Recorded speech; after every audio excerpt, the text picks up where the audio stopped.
Hello guys, আজকে চলে এলাম আবার একটা নতুন ব্লগ নিয়ে। আজকে বর সন্ধ্যাবেলা তাড়াতাড়ি করে এসে বললো চলো আমরা আজকে একটু পাটুলি মোড়ে গিয়ে চা খেয়ে আসি। তো আমরা যেহেতু ভিতরেই থাকি, তো ওই জন্য ভিতরে ঝিলপাত ধরে আমরা গেলাম পাটুলি মোড়ের দিকে। দেখো, পাটুলি মোড়ের দিকে যেতে আমাদের দীনবন্ধু ইন্ডুস কলেজের একটা ইনস্টিটিউট আছে, সেটা পড়ে। আর তারপরেই পড়ে হচ্ছে পাটুলির সত্যজিৎ রায় পার্ক, যেটা সবাই চেনে পাটুলি ফায়ার স্টেশন থেকে এগিয়ে এসে। তো আমরা যাবো হচ্ছে জিদ্দার চায়ের দোকানে।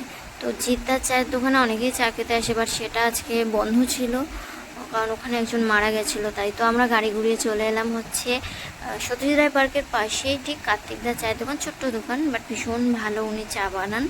তো চাটা খাওয়ার পরে মা হঠাৎ করে ফোন করে বললো যে গ্যাস শেষ হয়ে গেছে, তোরা কিছু একটা নিয়ে আসিস। তো আমরা ভাবলাম বিরিয়ানিই খাই।